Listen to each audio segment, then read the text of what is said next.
May 12, 1945. 3 days after Victory in Europe Day, while celebrations continued across America, a moment of profound silence fell over the mess hall at Camp Shelby, Mississippi. 62 German women prisoners sat motionless before plates of food that made no sense to them. White, fluffy rounds of bread, if that's what they were, sat drowning in thick, pale sauce that looked nothing like any gravy they had ever seen. The smell was rich, savory, almost obscenely abundant.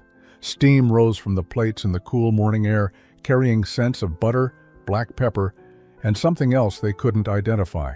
Pork, perhaps, but pork for prisoners? For enemies of America? 24-year-old Greta Schneider stared at her plate as if it might explode. Her hands remained folded in her lap, her back rigid with the military bearing that months of captivity had not erased.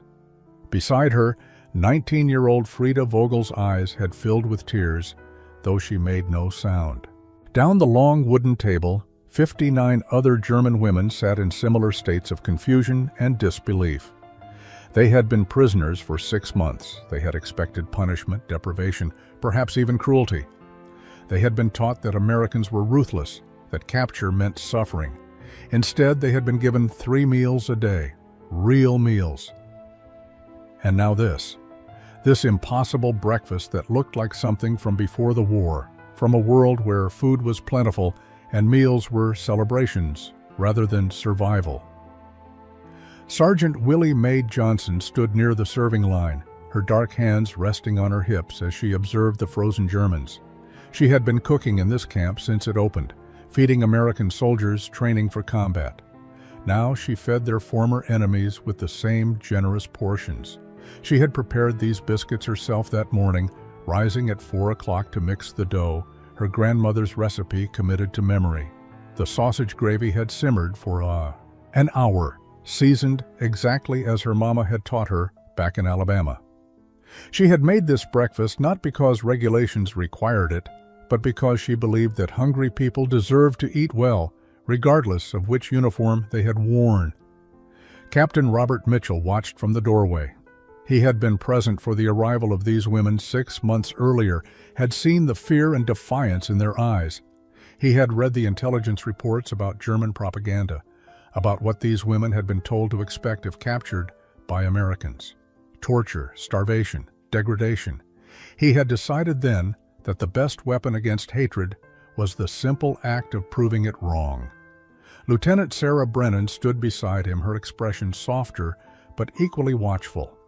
She had been the first person many of these women had spoken to upon arrival, the first American woman most of them had ever met. She had seen their shock at being treated with basic human dignity. But this morning felt different. This morning, something was breaking. The silence stretched. The biscuits cooled slightly, and still not one German woman had lifted her fork. November 18, 1944. The transport truck rolled through the gates of Camp Shelby carrying cargo no one had prepared for. 62 German women, members of the Wehrmacht Auxiliary Corps, captured during the final Allied push through France.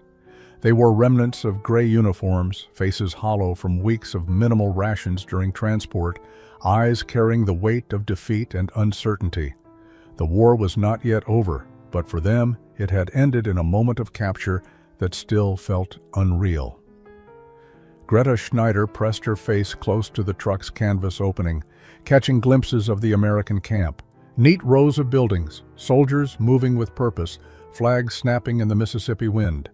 She had joined the Radio Corps in 1942, believing she was defending the fatherland against barbaric enemies. Now she was about to become a prisoner of those same enemies, and every propaganda film she had ever seen played through her mind. Americans were supposed to be cruel, savage, driven by hatred of the German people.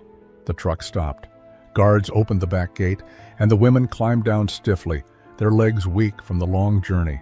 Lieutenant Sarah Brennan stood waiting, her crisp uniform and calm expression a stark contrast to what they had expected. She spoke in clear English, which Greta understood from her school years. "Welcome to Camp Shelby. You will be treated according to the Geneva Convention.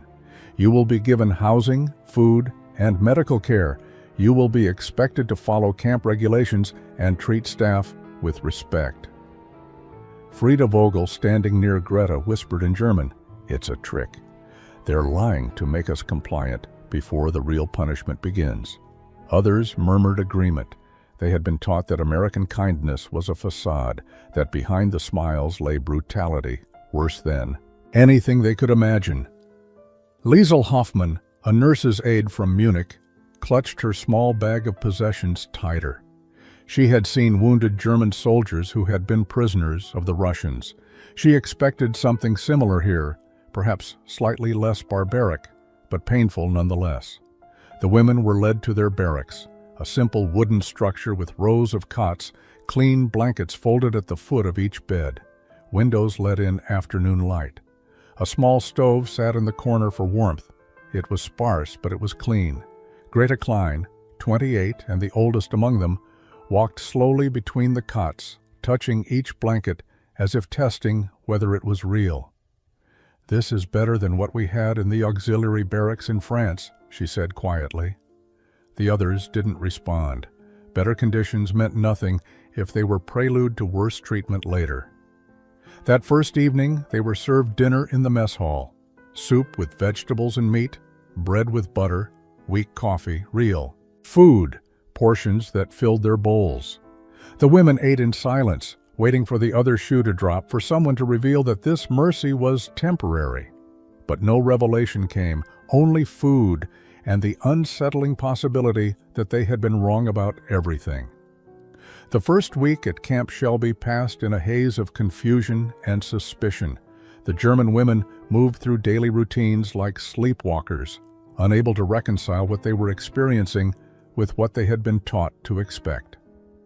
Every morning, Greta woke expecting to find that the reasonable treatment had been a dream, that today would bring the punishment they deserved as enemies of America. Instead, each day brought more of the same bewildering kindness. Meals appeared 3 times daily. Guards spoke to them with professional courtesy rather than hatred. No one struck them, no one starved them, no one seemed interested in revenge. During their time in the Wehrmacht Auxiliary Corps, they had attended mandatory viewings of propaganda films. Greta remembered them vividly. Americans portrayed as wealthy oppressors, interested only in destroying German culture and enslaving the German people. Jews and communists controlling American policy, turning the nation into a tool of anti-German hatred. American soldiers depicted as undisciplined savages who showed no mercy to prisoners. The films had shown American camps as places of systematic cruelty, where German prisoners were worked to death or simply murdered for entertainment. Every woman in the barracks carried these images in her mind, and every day at Camp Shelby contradicted them completely. Liesel found the dissonance almost physically painful. She had believed so completely in what she had been told. Her father had been a loyal party member. Her brothers had served on the Eastern Front. She had volunteered for the Auxiliary Corps because she genuinely believed Germany was fighting for its survival against enemies who wanted to erase German civilization from the earth. Now she sat in an American prison camp, adequately fed, adequately housed, treated with basic human dignity by people who were supposed to hate her. Either everything she had believed was a lie, or this temporary mercy was an elaborate deception before something worse. Frida, the youngest, struggled most visibly with the contradiction. She had been only 15 when the war began, her entire adolescence shaped by Nazi education and propaganda. She knew no other framework for understanding the world. When Private Tommy Hayes, a young Georgian guard, offered her an extra blanket during a cold night, she had recoiled, as if he had offered poison. He had looked hurt by her reaction, which made no sense. Why would an American soldier care about the comfort of a German prisoner? Why would he feel hurt by her rejection? The propaganda had never explained that Americans might see them as human beings worthy of basic consideration. Greta, older and more observant, began to notice small details that didn't fit the narrative they had been given. The American soldiers were not wealthy oppressors living in luxury while prisoners starved. They ate the same food, lived in similar barracks, complained about the same military regulations. Many of them seemed as young and uncertain as the German prisoners, farm boys and city workers who had been drafted into service and were trying to make sense of their own circumstances. Greta's stomach had not felt truly full since 1943. That was when rationing in Germany had become severe enough that even those with connections felt the constant gnaw of insufficient food. As a radio operator stationed in France, she had received military rations that were supposed to be adequate, but even those had diminished as Allied bombing disrupted supply lines. Breakfast had become ersatz coffee and a slice of dark bread. Lunch might be thin soup with a few vegetables. Dinner was often just potatoes and more bread. Real meat had become a memory. Butter was a luxury. Sugar existed only in rumors. But that was luxury compared to what civilians were experiencing back home. Letters from her mother in Berlin had grown increasingly desperate through 1944. "We stand in line for hours for a single loaf of bread," her mother had written in July. "The ration cards mean nothing when there is nothing to ration." Frau Drescher's daughter collapsed from hunger last week. "The doctors can do nothing. There is simply no food." Greta had read those letters in her barracks in France, feeling helpless and guilty that she had access to military rations while her family starved. Liesel's memories of hunger were more recent and more traumatic. When her field hospital had been overrun by Allied forces in September, she and the other medical staff had not eaten for 3 days during the chaos of retreat and capture. She remembered the hollow feeling that went beyond mere hunger into something that felt like her body consuming itself, the weakness that made simple movements difficult, the way her hands had trembled when she tried to perform even basic tasks. The transport to America had provided minimal rations, enough to prevent death, but not enough to restore any sense of normalcy. Frida had grown up hungry. She had been 11 when the war began, and her teenage years had been shaped entirely by scarcity. She could barely remember what it felt like to eat until satisfied, rather than eating until the food ran out. Her mother had worked in a munitions factory, and most of her calories had gone to supporting that essential war work, leaving little for Frida and her younger siblings. Frida had learned to ignore her body's hunger signals, to accept the constant emptiness as normal, to feel grateful for whatever small portions appeared. Now, sitting in an American prison camp, they were being fed 3 times a day. Real food in quantities that seemed almost obscene compared to what they had known. The first few days, their shrunken stomachs could not handle the portions. Several women had become ill from eating too quickly, their bodies unaccustomed to adequate nutrition. Sergeant Johnson had noticed and had begun serving smaller initial portions, gradually increasing amounts as their systems adjusted. This attention to their physical needs had been more unsettling than anything else. Why would their captors care whether they ate too quickly? Why would an American cook show concern for German digestive systems? May 12th began like any other morning at Camp Shelby. The German women rose at 6 o'clock, made their beds with military precision, and filed toward the mess hall in quiet columns. 6 months of routine had made the process automatic. They no longer flinched when American guards greeted them. They no longer expected each meal to be their last before punishment began. But they had not yet relaxed into anything resembling comfort. They remained prisoners, and prisoners learned to expect nothing beyond basic survival. Sergeant Willie Mae Johnson had arrived at the kitchen at 4 o'clock that morning with a specific purpose. The war in Europe was over. These women would eventually return to whatever remained of their homeland. But this morning, she wanted to give them something to remember, something that might challenge whatever hatred still lived in their hearts. She had grown up in rural Alabama, the granddaughter of people who had been enslaved, the daughter of sharecroppers who had known hunger as intimate as any enemy. She understood what it meant to be seen as less than human. She had experienced American racism in forms both casual and violent. Yet she had also learned from her grandmother that the highest form of resistance to hatred was radical kindness, that feeding people well was a form of dignity that transcended politics and war. Her hands worked the biscuit dough with practiced efficiency, folding and pressing until the pointe texture was perfect. She had made thousands of biscuits in her lifetime, but these felt different.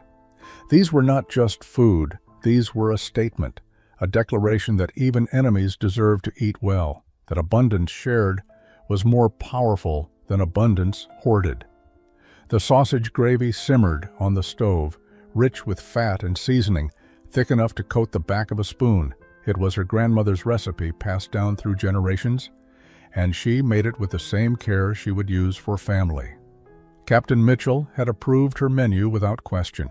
He had learned to trust her judgment about food and its power to communicate what words could not. Lieutenant Brennan had helped set the tables that morning, placing the plates with unusual attention to detail. Even Private Hayes, usually assigned to perimeter duty, had volunteered to help serve.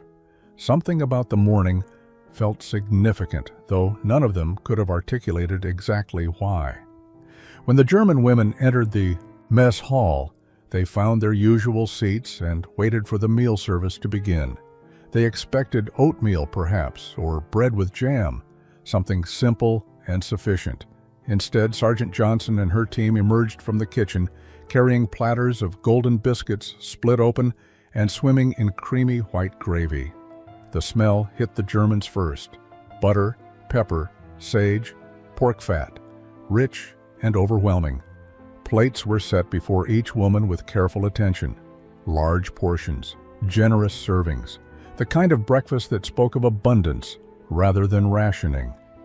And then the Americans stepped back and waited to see what would happen next.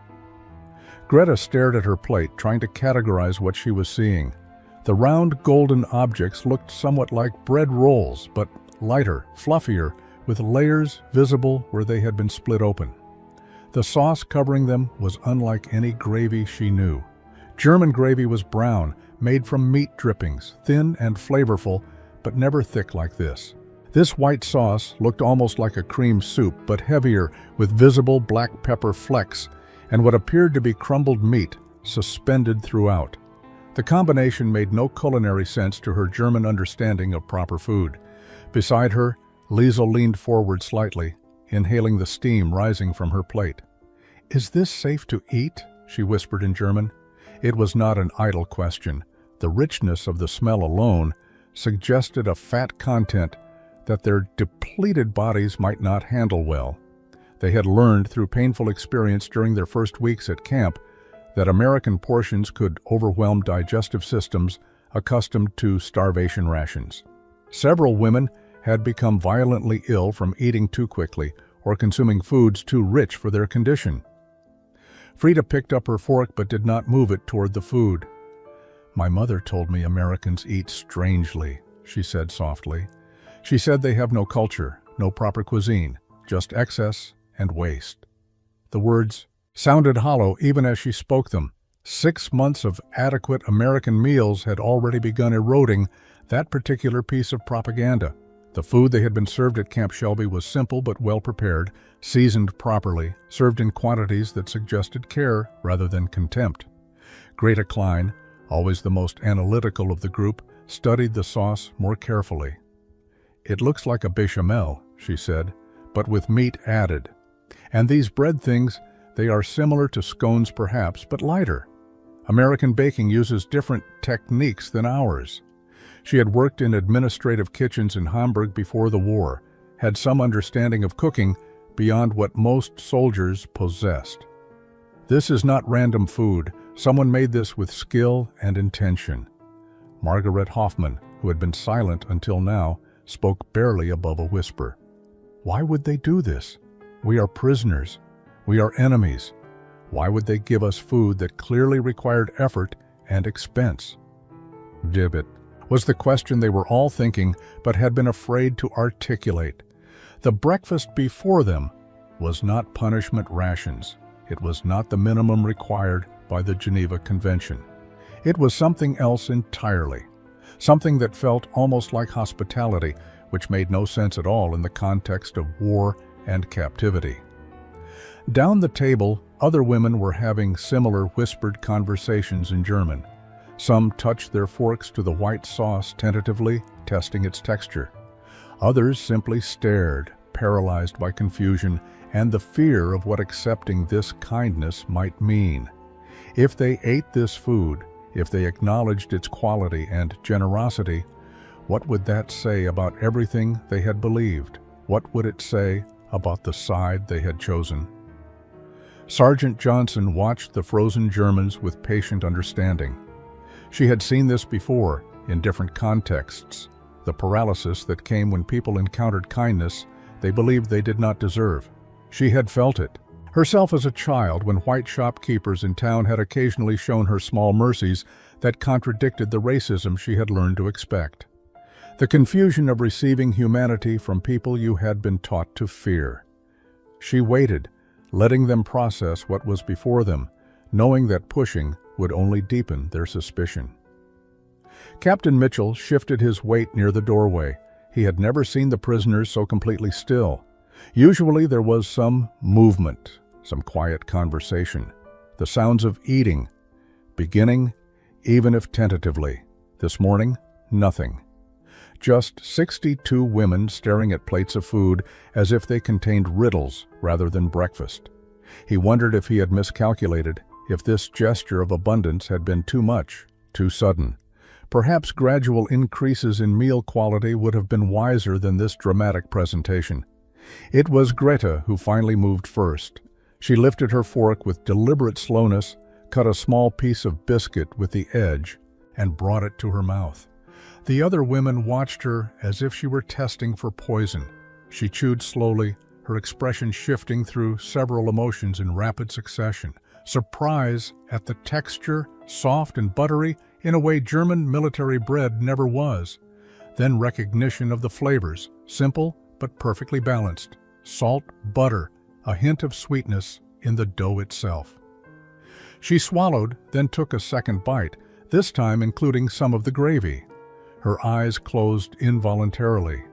The richness was almost overwhelming after months of adequate but plain food. The sausage gravy carried flavors that reminded her of her grandmother's kitchen in Hamburg before the war, when ingredients had been plentiful and meals had been celebrations rather than fuel. Cream, pork, sage, black pepper, all blended into something both foreign and somehow familiar. Comfort food, though she did not know that English term. Food that spoke of home and safety and abundance. When Greta opened her eyes, again tears were streaming down her face. She made no sound, but her shoulders shook slightly with emotion she could not name. Grief, perhaps, for the years of deprivation, relief at finally having enough, shame at accepting kindness from enemies, confusion about what any of this meant, all of it tangled together into tears she could not control or explain. She took another bite, then another, unable to stop now that she had started. Seeing Greta's reaction broke whatever spell had held the others frozen. Liesel began eating, then Frida, then Margaret. All down the long tables, German women lifted their forks and tasted American abundance for the first time, and one by one they began to cry. Not loud sobbing, but quiet tears that fell into their plates and mixed with the white gravy. Tears for everything they had lost, everything they had believed, everything they were discovering was more complicated than they had ever imagined. Private Tommy Hayes stood near the serving line, watching the German women weep into their breakfast, and felt something crack open in his own chest. He was 20 years old, from a small town in Georgia, where he had been taught that Germans were monsters who started wars and killed innocent people. He had enlisted, believing he would fight evil incarnate, that the enemy was something less than human.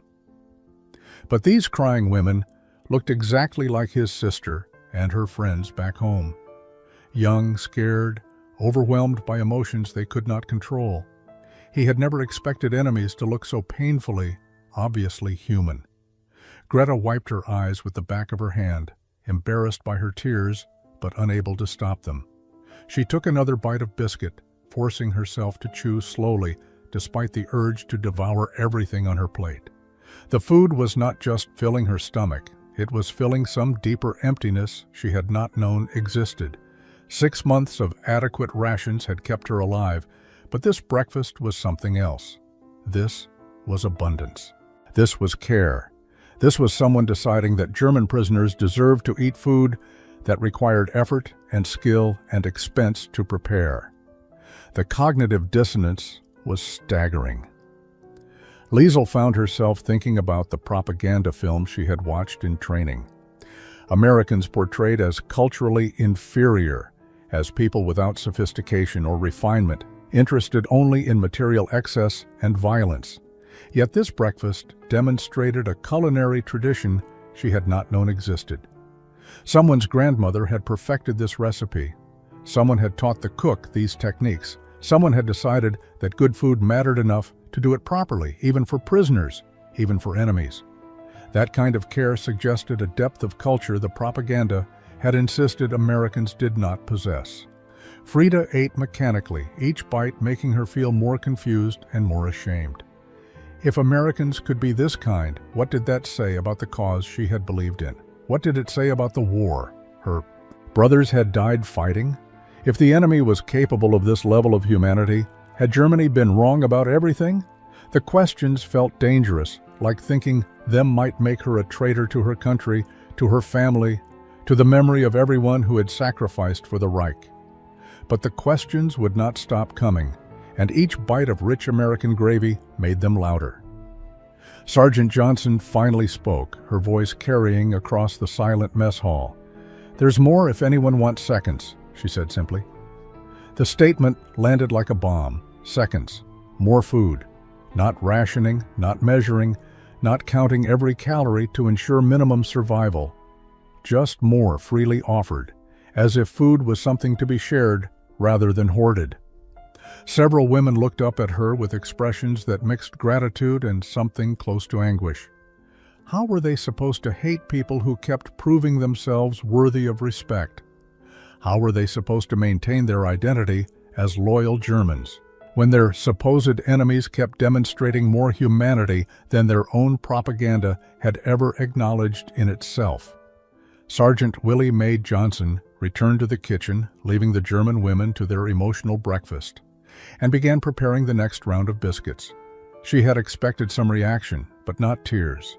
Not that particular kind of quiet grief that came from having your understanding of the world fundamentally challenged. She knew that feeling intimately. She had felt it herself at 12 years old when a white teacher had shown her unexpected kindness despite Alabama's rigid racial codes. The confusion of receiving humanity from someone you had been taught to fear or hate. The way it forced you to question everything. She had grown up in Montgomery, the granddaughter of enslaved people, the daughter of sharecroppers who had worked white men's land for barely enough to survive. She had learned early that America was not the land of freedom its propaganda claimed. She had experienced segregation in its cruelest forms, separate water fountains, separate schools, separate doors for entering buildings. She had been called names she would not repeat. She had seen her father humiliated by white men who believed his skin color made him less than human. She understood what it meant to be considered an enemy in your own country. Yet she had also learned something else from her grandmother, a woman who had been born into slavery and had survived emancipation into a world barely better than bondage. Her grandmother had taught her that hatred was a poison that hurt the person carrying it more than the person it was aimed at. That the way to resist dehumanization was to refuse to dehumanize others, even those who deserved it. That feeding people well was a form of power that transcended politics and prejudice. "You can't hate someone whose food is in your belly," her grandmother had said. Not really, not in the deep way that lasts. So, when Willie Mae had been assigned to cook for German prisoners, she had seen an opportunity, not for revenge, though God knew she had reasons to be angry at white people, and these German women were as white as they came. But for something more powerful than revenge, for proof that humanity could transcend ideology, that someone who had every reason to be bitter could choose kindness instead, that the daughter of sharecroppers could show more grace than the daughters of the so-called master race. She mixed more dough, her hands moving with the muscle memory of decades. Her enlistment had been one of the few paths available to a black woman in Alabama who wanted something beyond domestic service or field work. The Army was segregated, of course. She served in a colored unit, cooked for colored soldiers most of the time, but her skills had earned her enough respect that when the camp needed someone to manage the prisoner kitchen, they had chosen her despite her race. Some white soldiers grumbled about taking orders from a black woman, but they ate her food and kept their complaints quiet. She thought about those German women crying over biscuits and gravy, confronting the possibility that they had been wrong about Americans. The sound of scraping forks against plates filled the mess hall, a rhythm both familiar and strange. Usually the German women ate quickly and efficiently, military training overriding everything else. This morning they ate slowly, as if each bite required careful consideration. Some women had stopped crying, others wept quietly throughout the entire meal. A few sat motionless, having finished their plates but unable to process what had just happened. Private Hayes approached the nearest table, carrying a pitcher of coffee. "More coffee?" he asked, his Georgia accent making the words soft and almost apologetic. Greta looked up at him, her eyes red from crying, and nodded. He filled her cup and she wrapped both hands around it, seeking warmth and something to anchor herself. "Thank you," she said in careful English. The words felt inadequate. How did you thank someone for shattering your understanding of reality? How did you express gratitude for kindness that made you question everything you had believed about yourself and your country? Hayes smiled slightly, awkward in the face of her emotion, and moved to the next woman. Liesel found herself standing, her empty plate in hand, walking toward the serving line before she had consciously decided to move. Sergeant Johnson looked up from the kitchen window as Liesel approached. "More?" the sergeant asked, and Liesel nodded, unable to speak. Johnson placed 2 more biscuits on her plate and ladled gravy over them with the same generous portion she had served the first time. "Eat slow," she said gently. "Your stomach needs time to adjust." Liesel carried her plate back to the table, aware that other women were watching her, waiting to see if seconds were truly allowed or if this was some kind of test. When no punishment came, others began standing. A small line formed at the serving window. Frida was among them, her hands shaking as she held out her plate. She had never been allowed seconds of anything in her entire life.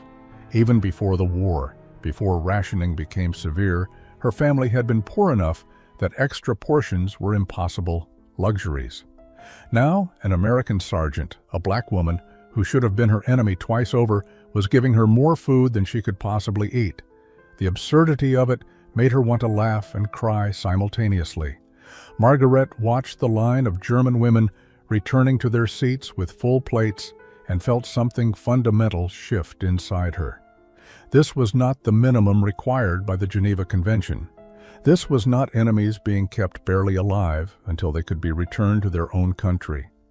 This was something that looked almost like care, like someone had decided they deserved to be fed well, to experience abundance, to be treated as people worthy of consideration.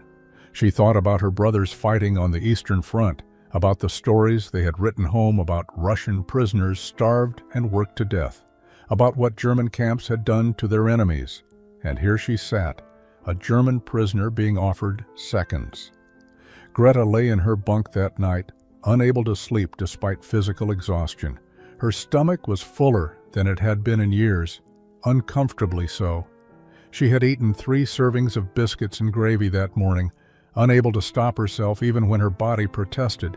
Now she paid the price with digestive discomfort, but that physical pain was nothing compared to the emotional turmoil churning through her mind. She kept thinking about her mother's letters from Berlin. "We are starving," her mother had written in March. "Please, if you have any food, send it home." Greta had been a prisoner then, unable to send anything, but fed adequately enough that she had not experienced true hunger herself. Now she had eaten American abundance, while her mother likely scraped by on ration cards that bought less each week. The guilt was crushing. How could she accept seconds, thirds, generous portions of rich food, while her family starved in the ruins of Berlin? What kind of daughter ate well while her mother went hungry? What kind of German found comfort in enemy kindness while her countrymen suffered? The questions circled endlessly, offering no resolution, only deeper layers of shame and confusion.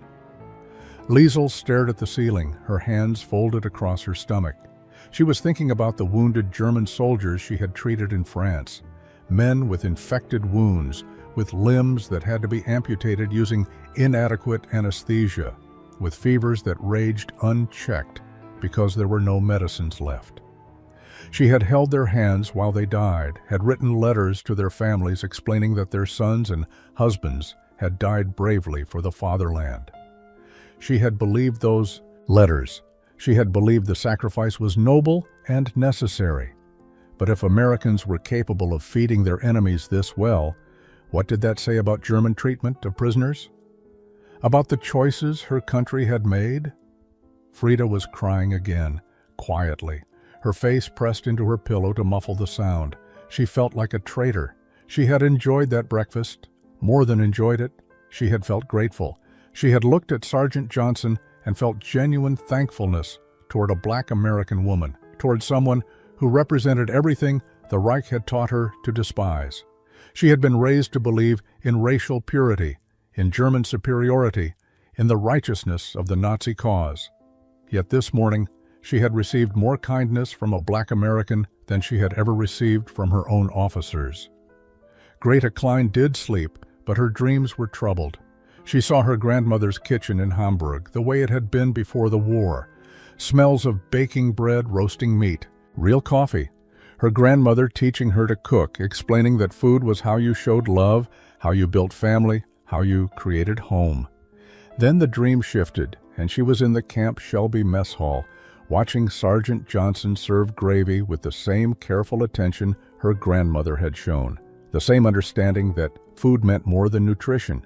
The transition between the two women blurred, and Greta woke confused about which kitchen was real, which kindness could be trusted, which home she actually belonged to anymore. Greta sat in the barracks common room the next morning, a piece of paper before her and a pen in her hand. The International Red Cross allowed prisoners to send limited correspondence home, but every letter was censored and certain topics were forbidden. She could not write about camp conditions in detail. She could not describe the kindness she was experiencing.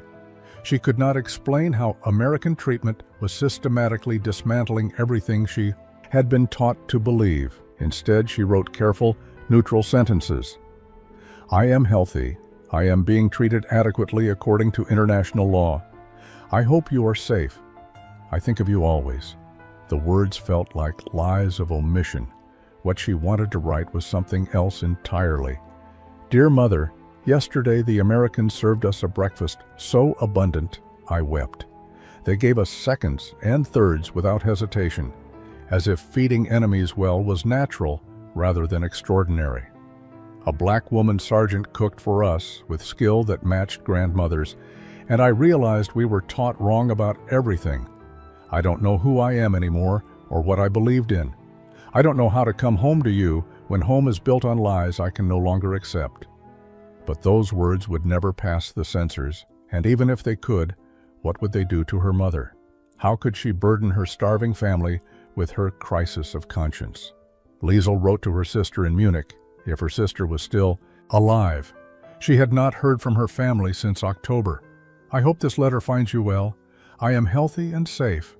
The war in Europe is over now. I hope that means you have peace finally. I will come home as soon as I am allowed. What she wanted to write was, I am ashamed. I am confused. I ate food yesterday that made me question everything Father taught us. I looked into the face of an American private and saw someone exactly like our brother Hans. I don't know how to be German anymore. I don't know how to face you when I come home, knowing what I know now, feeling what I feel. Frida did not write at all. Her family had been bombed out of Dresden in February. She had received a Red Cross notification weeks ago confirming that her mother and siblings were dead.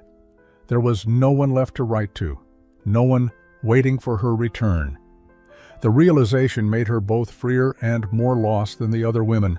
She had no family loyalty to betray with her changing perspective, but she also had no anchor, no reason to return to Germany at all. She was 19 years old with no home, no family, and an emerging understanding that everything she had been taught was propaganda designed to make her complicit in atrocities she had not understood she was supporting. Margaret wrote methodically to her husband, who was presumably in a prisoner of war camp somewhere himself, if he had survived. Captain Mitchell called a mandatory assembly in the camp's main hall 3 days after the biscuits and gravy breakfast. The German women filed in with their usual order, but something had shifted in their bearing. They no longer held themselves with the rigid defensive posture that had characterized their first months at Camp Shelby. Lieutenant Brennan noticed it immediately. They looked tired, emotionally wrung out, but also somehow more present than before, more engaged with the reality around them, rather than the ideology inside their heads. The captain stood before them with several newspapers spread on the table beside him. American papers, British papers, even some German-language publications that had been printed by Allied forces in occupied Germany. "Ladies," he began in English, with Lieutenant Brennan translating into German, "I want to show you something.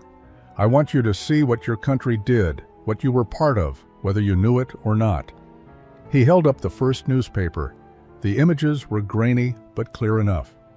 Bergen-Belsen, piles of emaciated bodies, skeletal survivors staring at cameras with hollow eyes, American and British soldiers, their faces showing shock and horror at what they had discovered. Greta felt her stomach twist. She had heard rumors, whispers among prisoners about camps that were not prisoner of war facilities, but something else, something darker. But seeing the photographs made it real in a way that rumors never could. These were not enemy propaganda pictures designed to make Germany look bad. These were documentation, evidence, proof of systematic atrocity that no amount of denial could erase. She heard Liesel make a small sound beside her, something between a gasp and a sob. Captain Mitchell continued, showing more images. Dachau, Buchenwald, Auschwitz, each camp worse than the last. Each photograph documenting horrors that seemed impossible but were undeniably real. "These camps existed in your country," he said, his voice steady but carrying an edge of controlled anger. "While you were serving in your auxiliary corps, while you were believing you were defending the fatherland, these places operated with the full knowledge and support of your government. Millions of people murdered, Jews, Roma, political prisoners, disabled people, homosexuals, anyone the Reich deemed unworthy of life." Frida was shaking, her hands gripped together so tightly her knuckles had gone white. She thought about the propaganda she had absorbed in school, in the Hitler Youth, in every aspect of her education. Jews, portrayed as dangerous enemies of German prosperity. Other groups characterized as drains on national resources. She had believed it, or at least she had never questioned it deeply enough to doubt. She had accepted that some people needed to be removed from society for the greater good, but this systematic murder of millions? This was not removal. This was extermination. This was the logical conclusion of the ideology she had embraced without understanding where it would lead. The meals at Camp Shelby continued, but they had taken on new meaning after the assembly, where Captain Mitchell had shown the concentration camp photographs. Every breakfast, every lunch, every dinner became an implicit lesson in the contrast between American treatment of prisoners and German treatment of those it had deemed enemies. Sergeant Johnson still cooked with the same care and skill, but now the German women understood what her kindness actually meant. It was not just feeding, it was a demonstration of fundamental difference in values.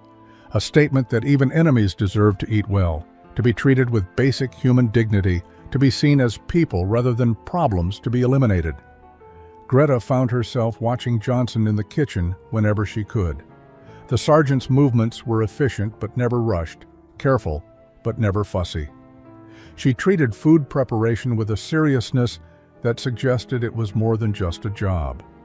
One morning, when Greta was on kitchen duty helping to clean dishes, she worked up the courage to speak. "Sergeant Johnson," she said in her accented English, "may I ask you a question?" Johnson looked up from the pot she was stirring. "Go ahead." Greta hesitated, then pushed forward. "Why do you cook so well for us? We are your enemies. We are German. You could give us minimum rations and follow regulations. Why do you do more?" Johnson was quiet for a moment, still stirring. Then she said, "My grandmother was born a slave. You know what that, means?" Greta nodded. "She taught me that you don't become a good person by treating good people well. That's easy. You become a good person by treating everyone well, even people who don't deserve it, even people who would treat you badly if positions were reversed. She said that's how you prove you're better than hate. You refuse to act like it, even when you got reason to." She looked directly at Greta. "I got plenty of reasons to be angry at white people, your people included. But I'm not going to become what I hate. I'm going to cook good food and treat people like they're human, because that's who I choose to be." The words hit Greta harder than any of Captain Mitchell's evidence had.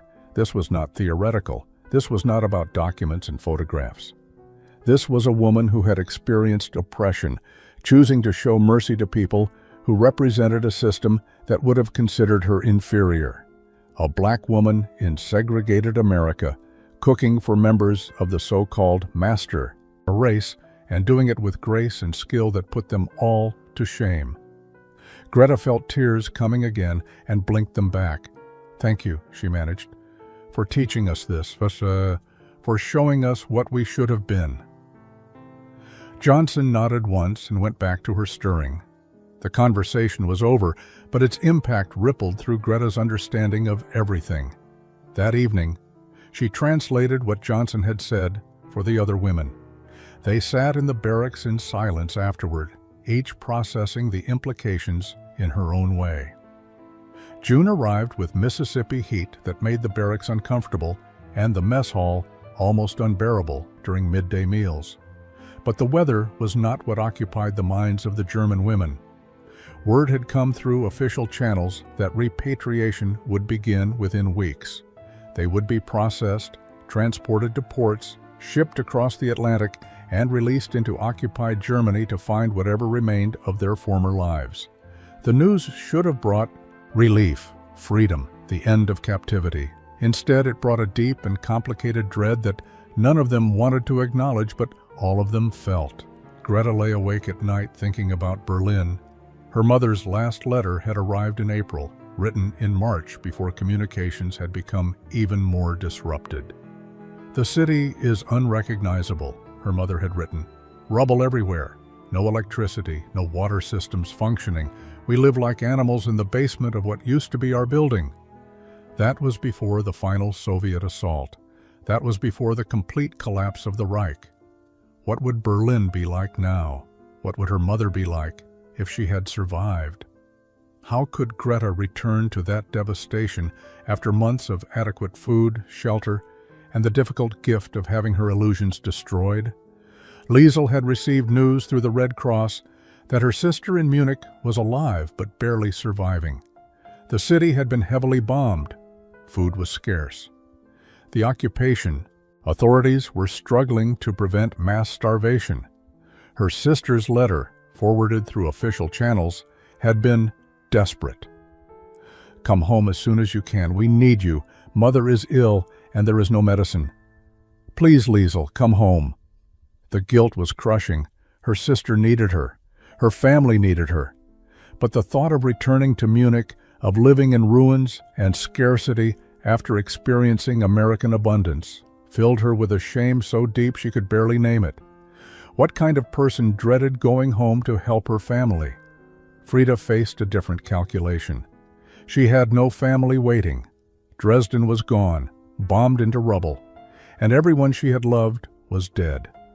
She could return to Germany, but to what? To a country that had betrayed everything she thought it stood for? To a society that would need to reckon with its atrocities, but might instead choose denial? She was 19 years old. Her entire adult identity had been shaped by Nazi ideology that she now understood was evil.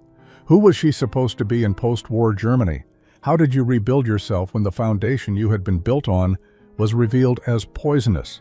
The women began having quiet conversations in the barracks after lights out, whispered discussions about whether they wanted to return at all, whether staying in America might be possible, though none of them knew how that could work legally.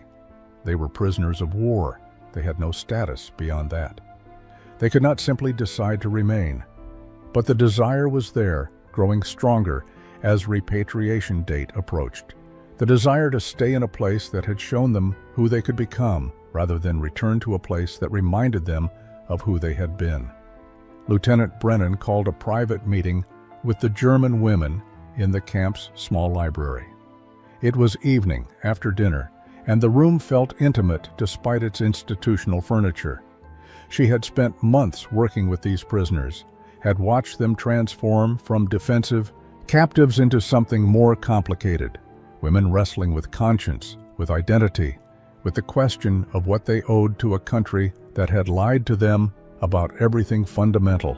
She knew what she was about to offer would be controversial, possibly career-ending if her superiors disagreed. But she also believed it was right. "Ladies," she began, speaking slowly so those with limited English could follow while Greta translated the complicated parts into German, "I have been communicating with authorities about your situation, about repatriation, and I have been given permission to offer some of you an alternative." The room went completely silent. Even breathing seemed to stop.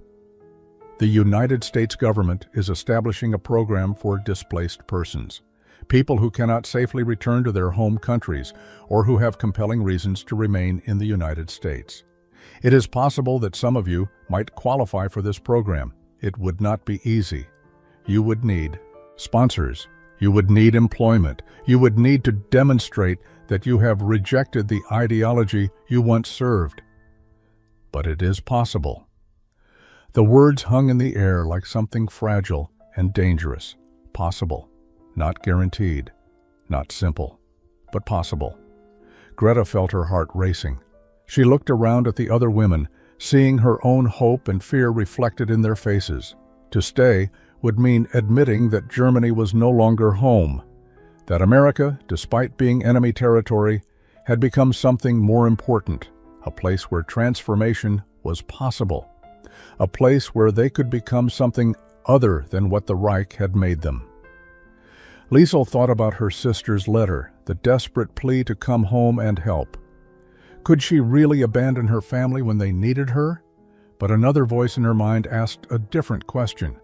What help could she provide in Munich? She had no medical supplies. She had no access to food beyond what was rationed. She could offer her presence, her labor, but would that be enough to justify returning to a place that reminded her of everything she now regretted? Or could she do more good by staying in America, by becoming an example of what reconciliation and transformation looked like? Frida did not hesitate. "I want to stay," she said in English, the words coming out rushed and desperate. "I have no family in Germany, nothing to return to. Please, I want to stay here." Brennan nodded slowly. "I understand, but you need to understand what you would be giving up. Your German citizenship, possibly permanently, any chance of reuniting with distant relatives, your language, your culture, everything familiar. This would be choosing exile, choosing to become American when America has not always been kind to Germans." Margaret spoke up, her voice shaking. "America has been kinder to us than Germany ever was. Even as prisoners, we have been treated better here than we treated our own people. I want to stay too. I want to learn how to be the kind of person who deserves this kindness." July 15, 1945. The mess hall at Camp Shelby had been decorated with unusual care. Small American flags on the tables, fresh flowers that Lieutenant Brennan had arranged herself. The smell of biscuits baking filled the morning air, but this time it was mixed with other scents. Scrambled eggs, bacon, hash browns, fresh fruit that must have cost considerable money to acquire.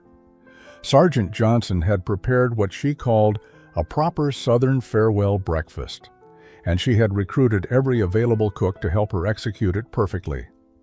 This would be the last meal for 47 German women who had chosen repatriation. Their transport would leave at noon.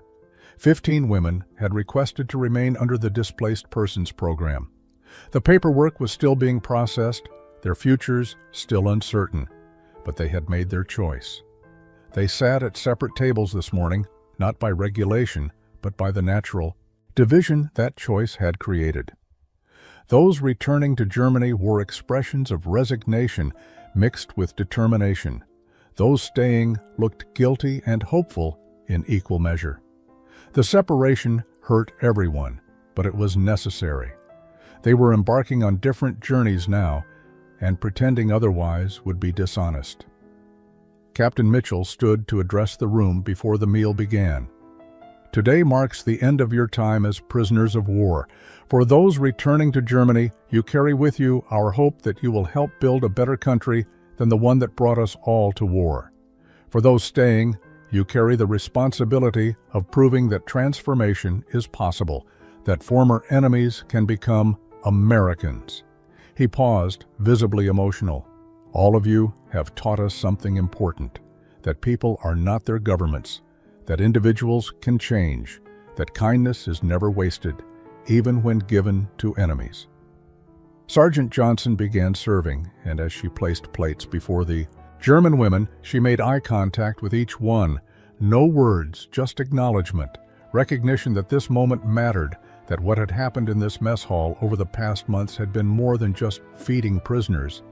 It had been a quiet revolution, a demonstration that the values America claimed to hold could actually be practiced, even in the context of war and hatred. The women ate slowly, savoring not just the food, but the complicated emotions it carried: gratitude and grief, hope and regret, the knowledge that this breakfast marked an ending and a beginning simultaneously. Greta, who had chosen to stay, found herself at a table with Liesel, who was returning to Munich. They had become close over the months, and the separation felt like losing family. "Will you write to me?" Liesel asked in German. "Will you tell me what America is like when you are no longer a prisoner, but a citizen?" Greta nodded, tears streaming down her face. "Yes. And you must tell me about Germany, about whether it can become something worth returning to someday." They held hands across the table, gripping tightly, knowing that letters could never fully bridge the distance that was opening between them. May 12, 1965. Greta Schneider Mitchell stood in her kitchen in Worcester, Massachusetts, teaching her teenage daughter Emily how to make biscuits and gravy. Her hands moved through the motions automatically now, 20 years of practice having made the process second nature. But this morning was special.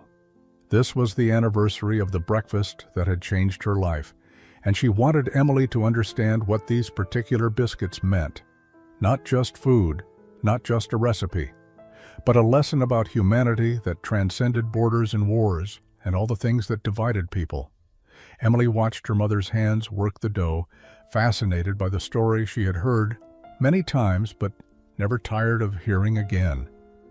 "So, Grandma Johnson really cooked this for you when you were a prisoner?" she asked.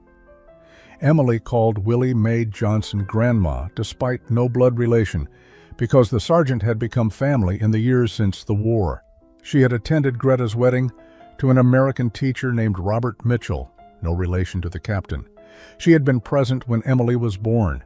She had taught Greta not just how to cook, but how to live with grace despite painful history. Across the Atlantic in Munich, Liesel Weber Hoffmann sat in her own kitchen teaching her nursing students about nutrition and care. She had returned to Germany in 1945, had helped her family survive the difficult occupation years, had eventually completed her medical education, and become an instructor at the university hospital. She taught her students more than just medical procedures. She taught them about dignity, about treating every patient with respect regardless of their background, about how care itself could be a form of healing that transcended medicine. She never told them the full story of where she had learned these lessons, but it shaped everything she taught. Frida, who had stayed in America and eventually married an Army veteran named Daniel Murphy, worked as a translator for the State Department. She specialized in German-American relations, helping to build the bridges between former enemies that the Cold War made essential. She often thought about that breakfast of biscuits and gravy, about how it had been the first crack in the wall of ideology she had been raised behind. She worked now to create more of those cracks, to help people see past propaganda to the humanity underneath. Margaret had become a teacher in Boston, educating children about the dangers of following leaders who promised easy answers to complicated questions. She taught about the Holocaust, about what happened when ordinary people chose to obey rather than question. About how her own transformation had begun with a simple breakfast that forced her to see her captors as human beings. Her students loved her because she never pretended to be perfect. She told them honestly that she had been wrong, had believed terrible things, but that people could change if they were willing to do the hard work of confronting their own prejudices. Sergeant Willie Mae Johnson, now retired from the Army, still lived in Alabama, but visited Greta regularly. She had watched with pride as the German women she had fed as prisoners became American citizens who embodied the best of what America claimed to be.